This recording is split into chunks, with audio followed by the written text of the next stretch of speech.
Ya, pemirsa, setahun pemerintahan Prabowo Gibran beragam gebrakan yang dilakukan, salah satu yang paling menonjol yakni kiprah Indonesia di mata global. Bahkan Indonesia juga dilibatkan dalam proses gencatan senjata di Gaza yang mengangkat citra Indonesia. Kita bahas lebih dalam malam ini. Sudah bergabung bersama kami langsung di studio peneliti dan juga pengamat internasional ya. Ada Mbak Ulta Levenia. Selamat malam Mbak Ulta. Selamat malam Mas. Terima kasih sudah bergabung bersama kami. Kita bicara internasional sekarang ya. Bidang yang mungkin banyak mendapat sorotan bagaimana seorang presiden ya dengan leadershipnya, public speakingnya, plus juga keterlibatan kita di kancah global. Anda melihat setahun Prabowo memimpin dalam kacamata global, bagaimana pandangan Mbak Ulta? Iya, dalam waktu 1 tahun ini sudah banyak dan sangat progresif ya Pak Prabowo. Menurut saya banyak capaian-capaian, kita banyak hadir di berbagai macam forum, kita aktif di OKI, kita aktif di KTT, kita juga bagian dari G20, Presiden kita juga diundang sebagai tamu kehormatan untuk G7 dan gebrakan yang sangat signifikan yaitu kita bergabung bersama BRICS itu karena membuka banyak pintu bagi Indonesia, bisa memberikan akses ekonomi, teknologi, dan juga memperlihatkan bahwa memang Indonesia ini non-blok dan kita tidak hanya kepada satu kubu saja gitu. Oke, tapi kalau kita melihat bagaimana sebenarnya kalau tadi banyak bergabung dengan BRICS seperti itu dan hal-hal lainnya. Tapi mungkin gini, kalau banyak yang juga kemarin juga banyak mungkin masyarakat sebagian setuju, ada juga yang tidak setuju. Ketika kita melihat bagaimana Gaza misalnya ya, Pak Prabowo pidato di UN, itu juga jadi sorotan ya Mbak Ulta.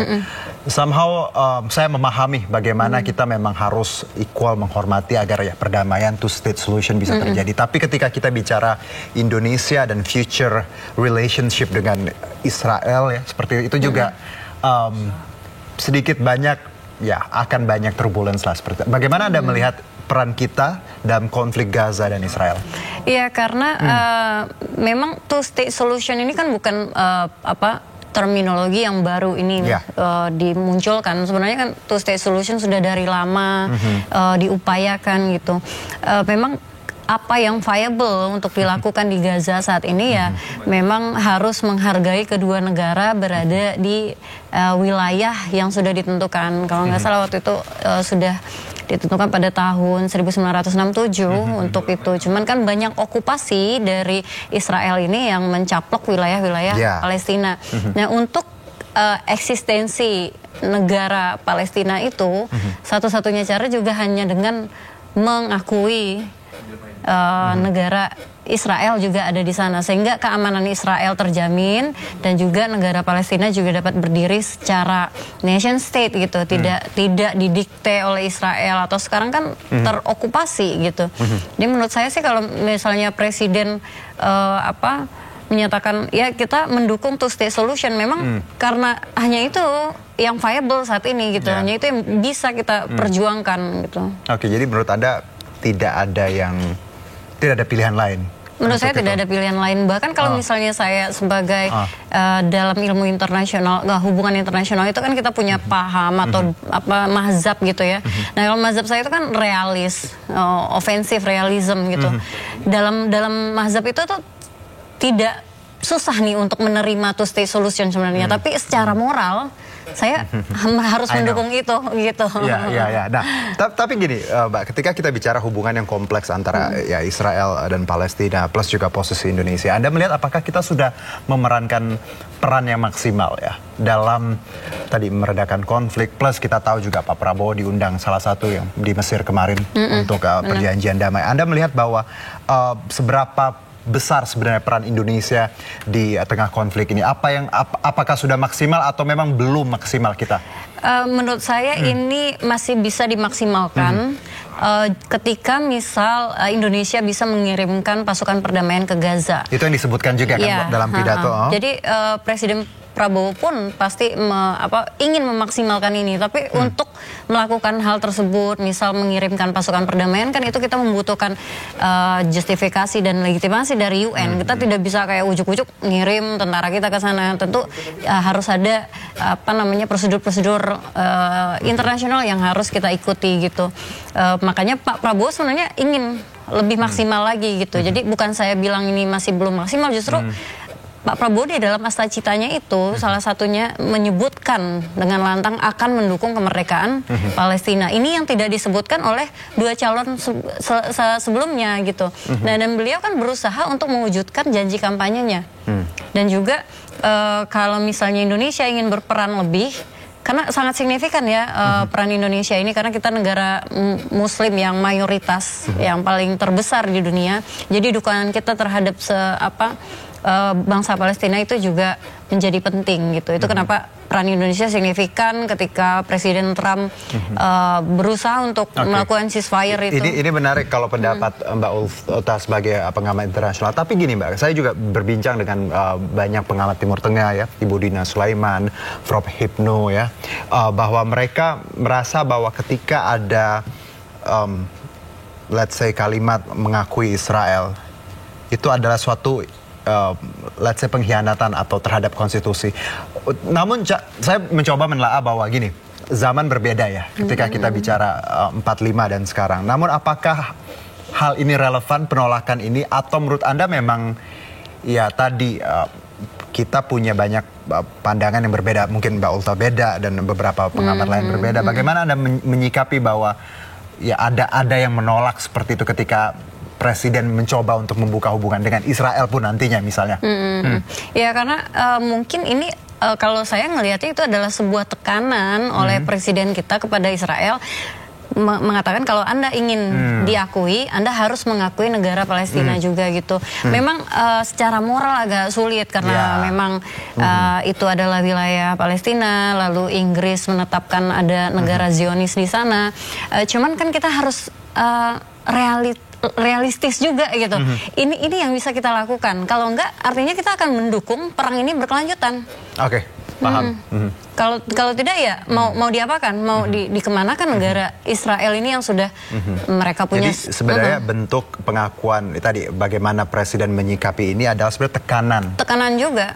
Ibaratnya ini dong Israel stop gitu ya. Oke, saya akui Anda tapi Anda stop invasi. Kalau saya melihatnya kayak begitu. Saya paham ketika ada interpretasi yang berbeda seperti itu ya. Oke, sekarang kita bicara tadi peran kita di BRICS, G7 juga bagaimana tadi Gaza.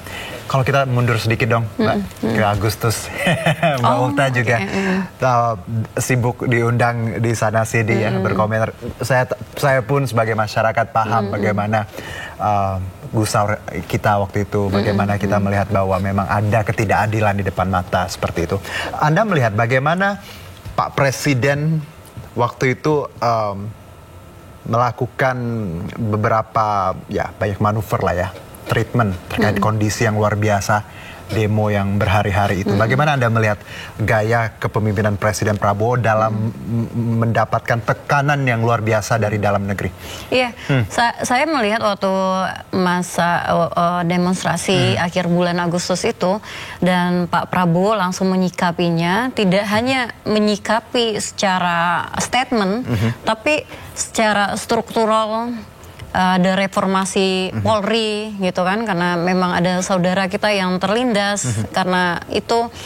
Dan juga Pak Prabowo ini langsung DPR dan ketum partai diundang ya kan, dan para anggota DPR yang memicu kemarahan masyarakat kan dipecat gitu ya, diberhentikan, dan juga memotong apa yang dituntut oleh masyarakat. Misal masyarakat marah bahwa ada tunjangan itu dihapuskan gitu. Jadi menurut saya harusnya masyarakat Indonesia tuh bersyukur punya presiden. Ketika kita mengutarakan sesuatu itu langsung didengarkan. Walaupun sebenarnya permasalahan masyarakat yang ada saat ini itu sedang dilakukan oleh beliau. Menarik gitu. Mbak Ulta bilang kita tuh harusnya bersyukur punya presiden yang tadi tanggap seperti itu. Tapi kalau ada pandangan kalau gaya Pak Prabowo dalam melihat ya permasalahan domestik lokal, kind of militer seperti itu. Anda ada tanggapan soal ini? Saya sama sekali nggak ngelihat, jangan mentang-mentang presidennya dulu latar belakangnya adalah militer, lalu dia militeristik gitu. Pak SBY itu militer tapi sangat demokratis gitu. Dan saya ngelihat Pak Prabowo tuh nggak ada militeristiknya sama sekali sampai saat ini ya. Karena menghandle ini masih dengan menggunakan hukum sipil, ya kan? Masih mempercayakan kepada polisi. Ya tentara memang turun ketika waktu sangat kritis. Dan saya mengapresiasi sekali misal kayak Asintel mana ya waktu itu waktu Kuitang Brimob di Kuitang itu dikepung massa kan tentara bukan malah yang membuat itu menjadi makin panas, malah membantu untuk menyelesaikan, malah para korban yang ada di dalam Brimob yang katanya tersandra atau malah dibantu untuk diselamatkan untuk keluar dari Brimob. Jadi ada kerjasama yang baik dan udahlah stop untuk memframing itu seolah-olah Pak Presiden kita mentang dulu jenderal terus sekarang militeristik gitu. Mungkin kalau saya jadi presiden mungkin saya bisa lebih militer walaupun saya sipil. Kan sifat militeristik itu bukan berarti dia culture-nya ini dan sudah pasti kan salah. Logikanya salah kayak gitu menurut saya gitu loh. Nih kalau tadi Mbak Ulta bilang bahwa itu salah satu contoh. Ada nggak contoh lainnya menurut Anda bahwa presiden kita tuh nggak militaristik, nggak yang tangan besi yang harus semuanya diikuti? Anda ada contoh nggak menurut Anda yang harus masyarakat paham Presiden Prabowo tuh sangat pro rakyat loh sebenarnya? Iya benar. Misal kayak program prioritas beliau seperti makan bergizi gratis gitu kan. Ketika ada misal permasalahan ada keracunan atau apa kan tidak dengan tangan besi. Beliau tetap mendengarkan dan langsung dievaluasi gitu. Bukan lalu istilahnya membungkam lah inilah itu kan nggak ada gitu. Saya nggak ngelihat ada indikasi sampai sekarang bahwa Pak Presiden itu seperti tangan besi gitu. Karena ada isu-isu waktu itu bahwa ada diberikan darurat militer atau apa gitu kan ternyata kan nggak ada juga gitu. Dan memang tapi memang ada yang memframing seperti ini. Framingnya kayak gini. Spending Indonesia untuk pertahanan di tahun ini tuh meningkat signifikan gitu. Terus itu diartikan militeristik. Menurut saya kan enggak, karena kan ini ada permasalahan geopolitik, wilayah kita sedang panas, dunia sedang berada di dalam multipolar situasi seperti ini, ya memang kita membutuhkan spending dan negara-negara lain juga melakukan itu kok gitu. Mau presidennya dulu latar belakangnya militer atau enggak, memang kita lagi membutuhkan itu gitu.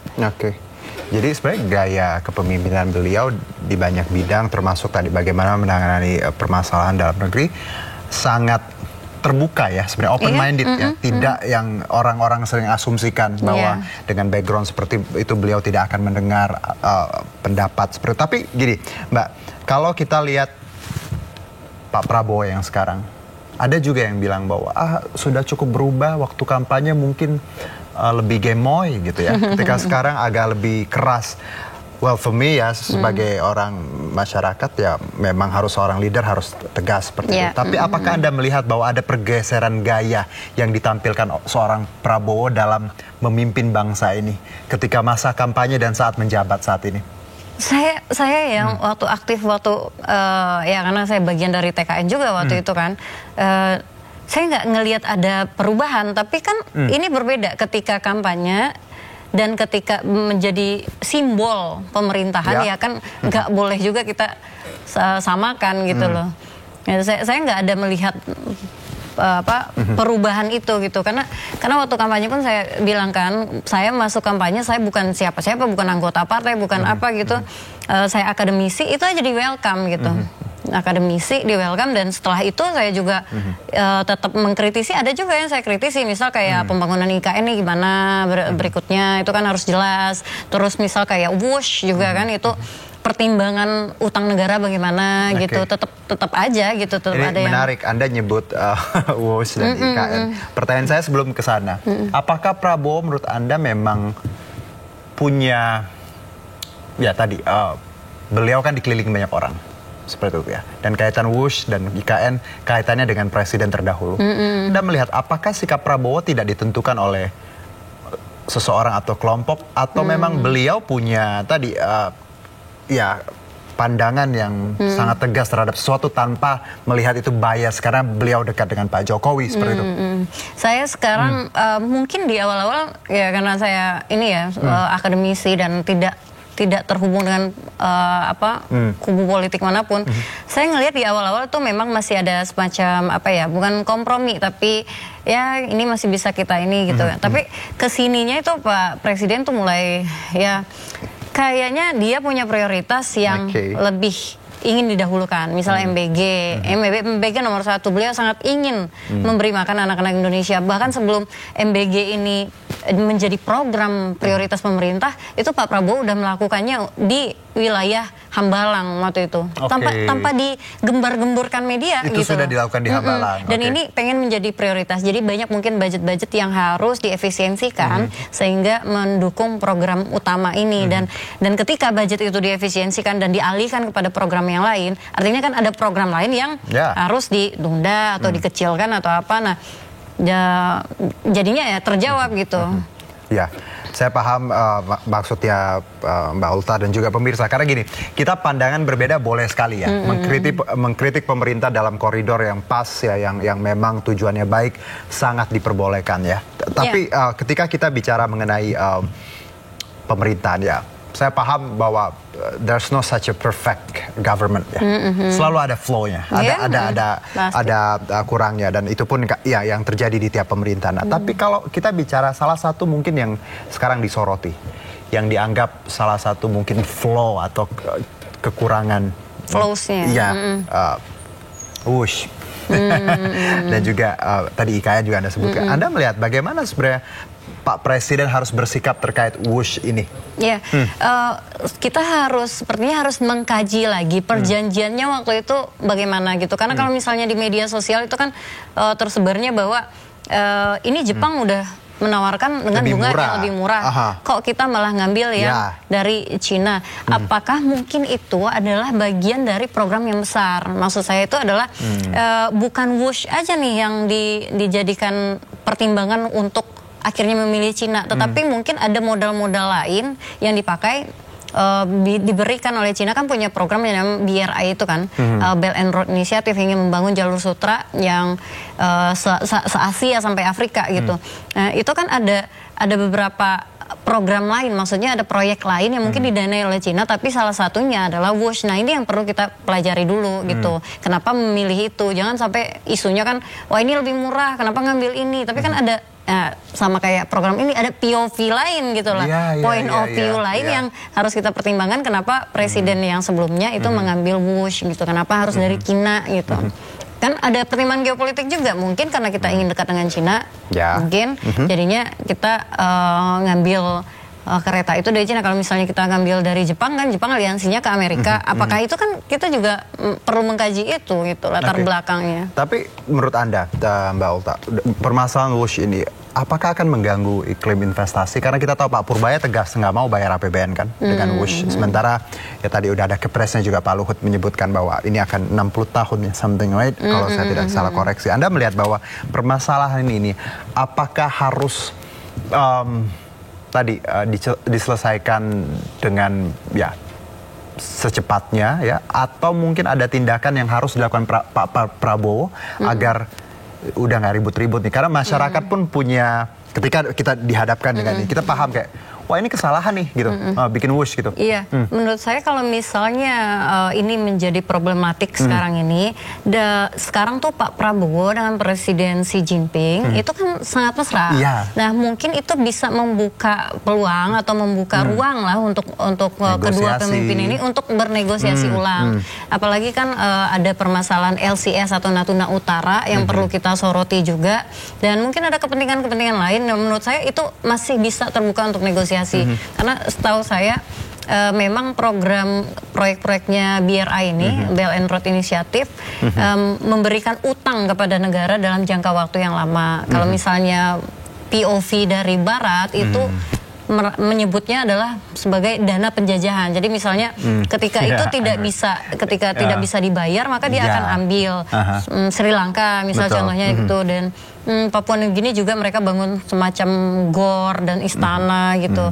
Nah, tapi kan kita harus ada diplomasi yang bisa kita lakukan untuk tidak begitu, apalagi sekarang kita udah bagian dari BRICS, seharusnya Cina juga bisa membuka ruang diskusi. Jadi sebenarnya kalau kita lihat hubungan sekarang, apalagi kemarin ya kita diundang juga di parade kemerdekaan Cina. Jadi sebenarnya ada hal ini, tentunya ada negosiasi sebenarnya yang bisa dibuka ruang publik, dan juga bagaimana hubungan beliau kan dekat sama Pak Presiden. Jadi harusnya one call away gitu ya, nelpon. Dan Cina kan adalah trading partner terbesar Indonesia. Kalau investor terbesar kan masih dari Singapura ya. Cuman kalau trading partnernya itu dari Cina. Jadi menurut saya tuh Pak Prabowo sangat memungkinkan mungkin melalui Kemlu atau melalui Kemhan, karena mungkin kita ada kerja sama Lutsista juga gitu, untuk membuka ruang diskusi kembali tentang WUSH ini gitu. Bagaimana penyelesaiannya? Mbak Ulta, mungkin ketika kita bicara semua yang sudah dilakukan oleh Presiden Prabowo, pemirsa ya, dengan berbagai tadi Gaza, BRICS, permasalahan lokal juga domestik ketika Agustus lalu. Menurut Anda apa yang harus dilakukan beliau? Ini kan 1 tahun ya ke depannya. Apa yang bisa dilakukan Prabowo untuk lebih lagi dipercaya masyarakat? Ya sekarang ya dipercaya seperti itu, mungkin gain lagi trust dari mereka yang mungkin masih pesimis, dan juga bagaimana harus Pak Prabowo menempatkan Indonesia di dunia. Dua hal, domestic and global. Harus seperti apa? Benar, itu pertanyaan bagus, karena dinamika yang terjadi, mungkin subjektivitas saya karena HI ya, International Relation, jadi saya melihat bahwa dinamika yang terjadi di dalam negeri itu tidak bisa terlepas dari dinamika yang terjadi di luar negeri gitu. Yang perlu Pak Prabowo sebenarnya, kalau permasalahan masyarakat, mau kita tinggal di Amerika negara maju pun masih ada gitu. Permasalahan masyarakat pasti akan selalu ada. Yang namanya pengangguran, kemiskinan, itu pasti selalu ada gitu. Dan Pak Prabowo kan berusaha untuk menyelesaikan ini. Justru menurut saya itu yang perlu diperbanyak adalah mengkomunikasikan program-program tersebut. Karena terkadang kalau misalnya di teori kita bilangnya relative deprivation kan, kadang kita merasa bahwa belum dapat gitu, padahal sedang dilakukan. Nah itu yang saya rasa tuh perlu dikomunikasikan lagi nih ke masyarakat, bahwa kita akan ada program ini yang menyentuh masyarakat langsung. Ya tapi memang ada proses gitu. Masa baru setahun ini terus berarti kaitannya pembantunya juga harus paham nih Mbak. Ketika kita bicara komunikasi, misal Presiden mau apa, kadang pembantunya menerjemahkannya agak sedikit berbeda dan akhirnya menimbulkan riak di masyarakat. Iya, ini kan juga menjadi permasalahan akhir-akhir ini kan banyak yang mengcover tentang itu, bahwa ada komunikasi yang tidak bagus di istana sendiri gitu. Tapi menurut saya itu harus diselesaikan secara internal, dan juga masyarakat juga harus, misal kayak Badan Komunikasi Pemerintahan kemarin itu merilis dokumen sekitar 60-an halaman tentang 1 tahunnya Pak Prabowo gitu. Nah ini turunannya nih harus menteri-menteri juga harus bergerak, harusnya kayak memberikan narasi yang lain gitu, yang sesuai. Gitu. Dan semoga kita terus pelihara optimisme ini, Mbak Ulta ya. Ngomongin satu lagi, karena tadi berhubungan sama internasional, karena perang ini kan tidak hanya melalui perang konvensional saat ini, tidak hanya perang yang kayak di Ukraina atau di Gaza kita lihat gitu. Tapi perang ini kan juga berdasarkan narasi, makanya saya tekankan tadi narasinya itu harus kuat, karena kita itu diserang secara narasi gitu.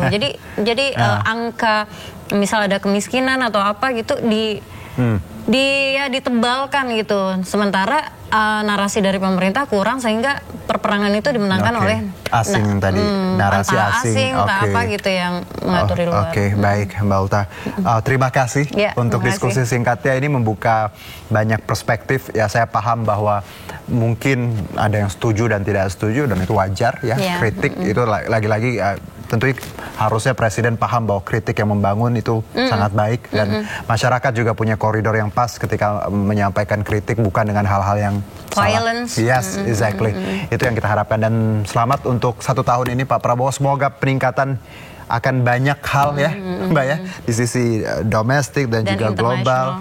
Dan kita makin bangga dan rakyat Indonesia harus melihatnya dengan jernih dan bersatu. Iya, setuju. Olta, terima kasih. Terima kasih, Mas. Sehat-sehat. Aduh, ini waktunya singkat nih, harusnya ngobrol lagi, tapi nanti next time ya. Baik, dan pemirsa, kami akan jeda terlebih dahulu, tetap bersama kami di Sido Prime.